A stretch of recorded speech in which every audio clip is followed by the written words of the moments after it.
Hey y'all, what's going on?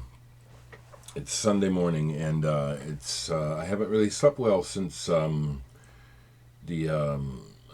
wedding and reception last night of my friends Nick and Kat, and so I just kind of feel like I'm gonna kind of explore my thoughts.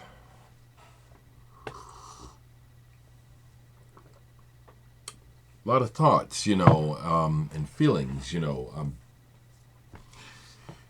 there's two weddings in 2 weeks that I've been to, of people that I really like, especially this weekend. Nick is really a very good friend of mine, and the circle of people surrounding Nick, really pleased that these people are my friends, really, really feel accepted and loved by these people. And I think I just kind of wanted to reflect on that. I might babble a little bit, but when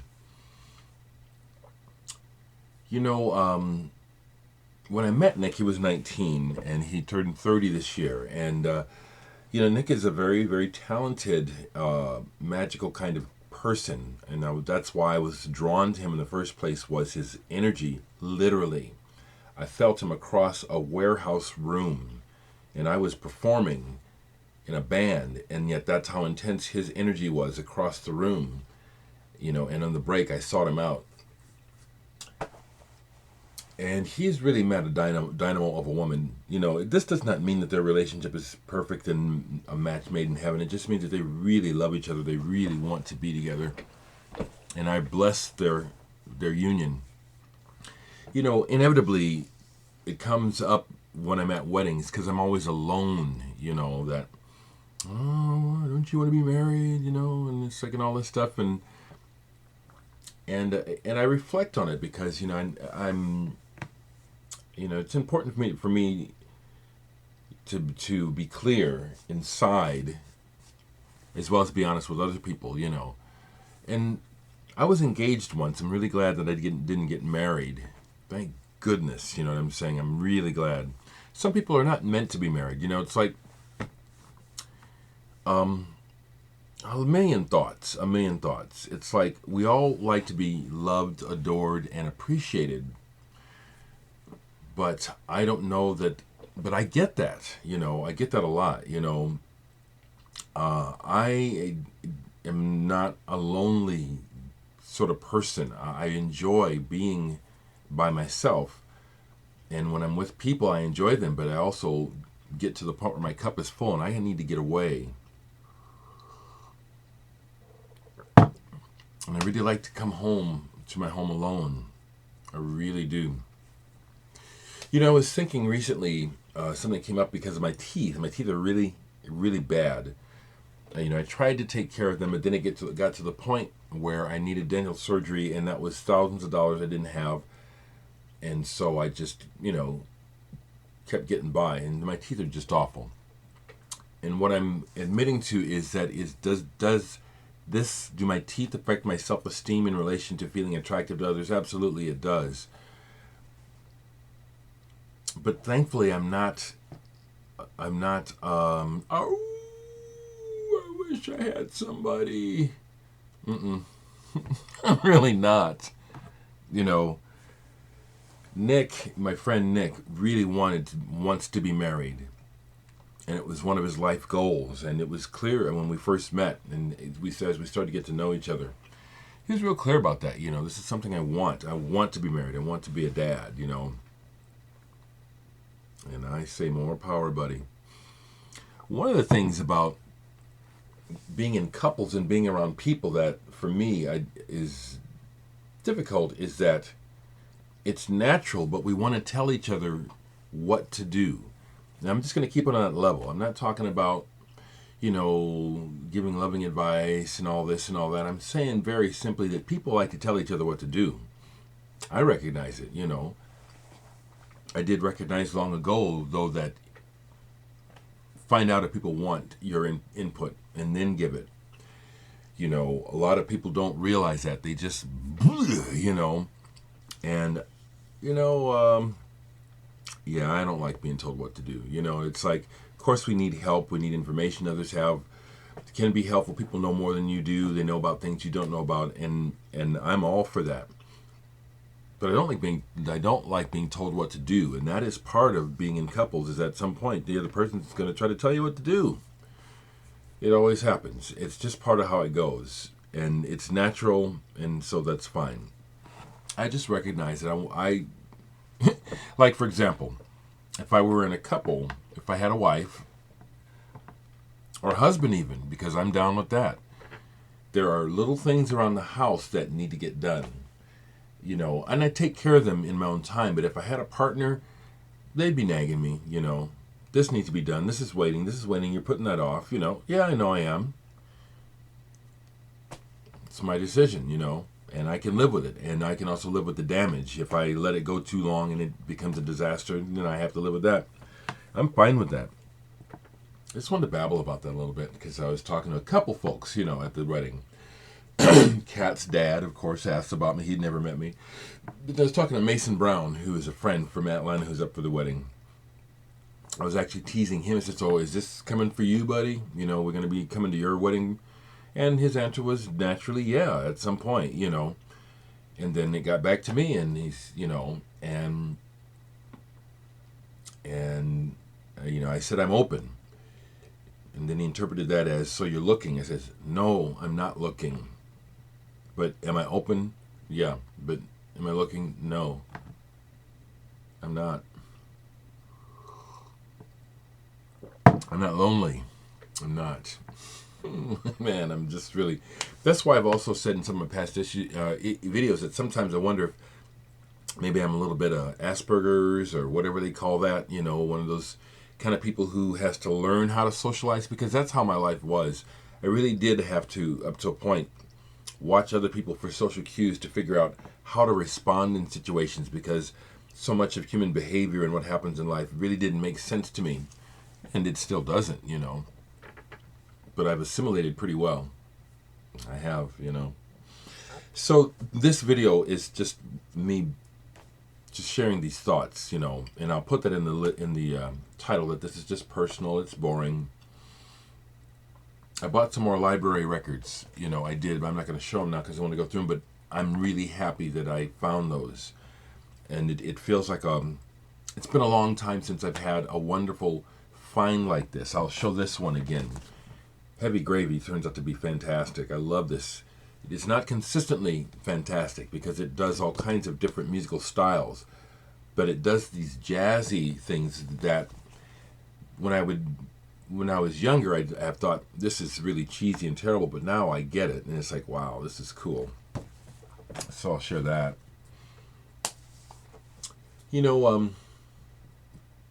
Perception. Another thing I wanted to acknowledge is that at the wedding reception, I met some more people from out of town who I had not met, and they all told me that they watch me. They watch my videos, and so I want to acknowledge you, not in name, but just, folks, that really means something to me, that you want to watch, and you're not watching because it's like, I really agree with you. It's more like you're interested.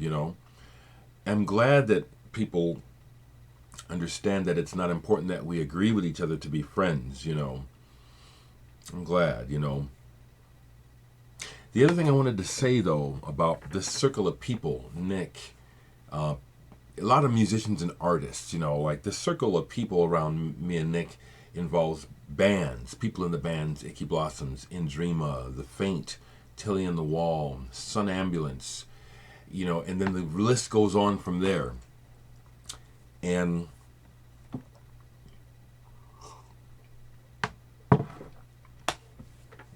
I just really appreciate,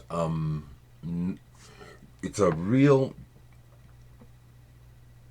good enclave of people.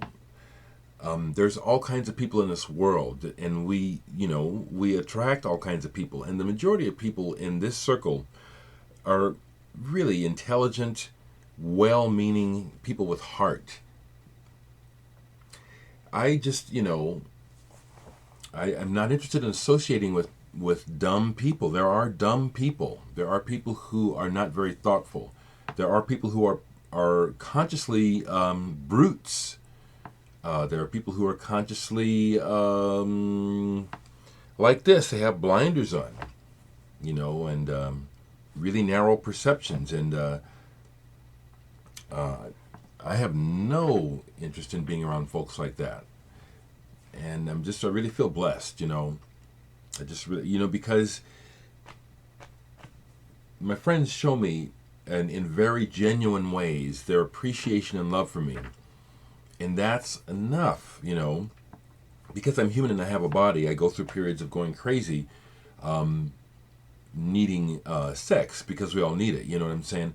But my choice is still celibacy, because I just really don't want to deal mostly with all of it, I just, I've never had never had a teacher to help me figure out how to manage the emotions well. And so the love and respect and just care that people show me genuinely through our friendship really carries me a long way. And just some of the little things that people do in this circle, like at the wedding reception, at the wedding, just little things that people would do. Because I was the DJ, you know what I'm saying? I'm a wedding guest, but I was also the DJ. And just little things that people would do without me asking, because they care about me, because they notice me, because they love me. It's just very, very touching, it's very touching. It reminds me of another conversation I had a couple nights ago with my friend Frank and Rich. Frank's in town from California. And we're talking about, the trajectory of our lives and how at this point I continue to do what I love best, which is to make music, make records, and work on getting increasing exposure and recognition. I want recognition for what I do. I do. And that's what we were talking about, is that because my other friend Rich is just really focused on money and thinking that the reward is money. The reward is not money. I need the money. I'm making more money and I want to make more money. Give me your money. That's not the reward. And it was wonderful to talk to Frank about it in front of Rich, with Rich, because he is much on the same level as me, which is the money is not the reward. Money is not the focus. I already have the reward. I already have the best part of this already now. I've said this before, but in my mind, I am a superstar, not in a Paris Hilton tabloid People magazine kind of way, but that I'm able to manifest something that is important to me, music and art. I'm able to share it. I've gotten to the point where I'm making it on the level where I'm not second guessing myself. Is this good enough for other people? That was my issue all the way up to my first Sonospheres album. But with Sonospheres 2, Flyover, and now Murphy, I am in love with the music I'm making. I really am. And that's the biggest reward. The compensation is needed, but the reward is in the doing. And then when I had Rich and Frank over here the other night, sitting here, hanging out, drinking coffee, smoking some medical that my friend brought back from California. Yes! Smoking some nice legal. That's the reward. That feeling, that friendship, that glow, That's what's important. You can't buy that, I can buy a lot of records, I can buy drugs, and I can buy people, but that's not what I'm into. And that's why the world looks so sad to me, because I look at our leaders and I look at people who are the elite and the people with all the money, and they just buy everything. They buy everything up, and they've literally destroyed what's sacred. It's not gone, but that's what they're doing. They're destroying what is sacred and what is important through their imbalanced focus on power and money. I'm not into that. I have the reward now. Sitting here and seeing that poster behind me with my face on it, that's from a magazine cover, that's a great reward, it is, it's a great accomplishment. So I'm just thankful, and I wanted to share these thoughts, and just really happy for Nick and Kat. I'm happy for Darcy and Jason. I know Nick better than Darcy and Jason. And I feel like I know Kat, even though I'm getting to know her, but I can just tell the woman is just magnificent. Along those lines, I do want to give one shout out. I met Madeline Adams from Athens, Georgia. She's dating my friend Doc Matiziak. And upon meeting Madeline, if you see this, because you said you watch me, I felt you right away. You are the bomb. It's not about how beautiful you are on the outside. You're obviously beautiful, but, you know, a person's soul, some people's souls shine so bright that I get it right away. Other people are, other people have to kind of observe. Madeline, if you have to see this, you were like this, bam, bam, bam.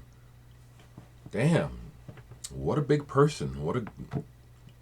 Don't even know you, and I know you're a great person already. It's really good to meet you, Madeline. So I know you watch.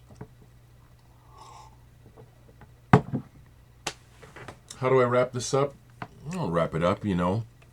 When I make my videos, I sort of cursorily think about what it is I want to say in the video, but I don't plan this out. You know, I just kind of like go from what's in my thoughts. You know, when I was talking to Frank the other day, I don't know, I won't mention the person's name, he might watch, but Frank met someone that I only am associated with through the VC. And this person has become a friend on Facebook, but we don't know each other. But Frank met him because he's on the West Coast where this person lives. They got together one time, and the friend asked him, so what's Dereck really like, you know?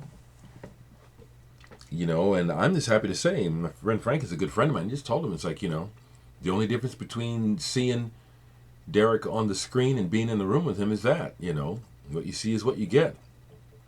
I have no hidden agenda, you know. If you, like, if you're my friend and you need to know my darkest secrets, you know, I've already told them.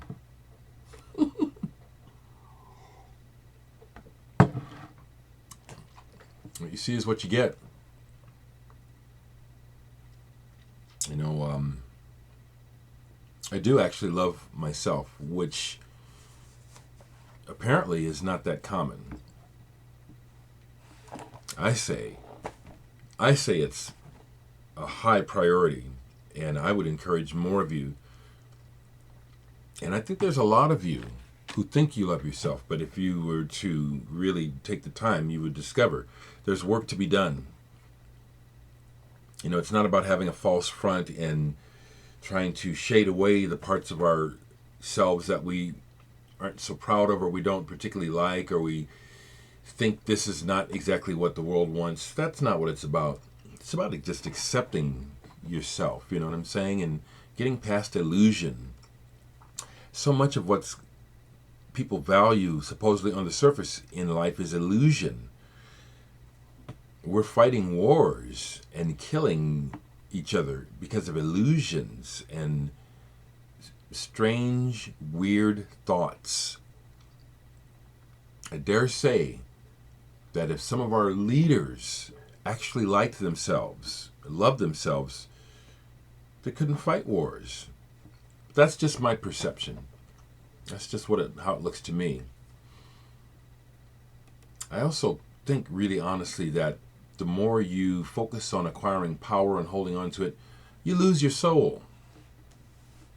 You know, I'm not a Bible beater, but, you know, there are several things in the Bible that make sense. You know, I'm above and beyond wanting to proselytize being a Christian, but it just makes sense that, what was I going to say? You know, it's the idea that, you know, you can't serve humanity and money at the same. You can't.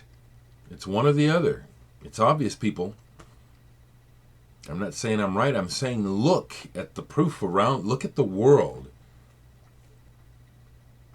That's what I'm saying. I don't think I'm right. I'm saying look. There's your proof, you know. So I'll just end up by saying thank you, folks. I feel very blessed, very thankful. I have real friends. I have a good connection with my family. My friends are my extended family. And just thank you. Thank you.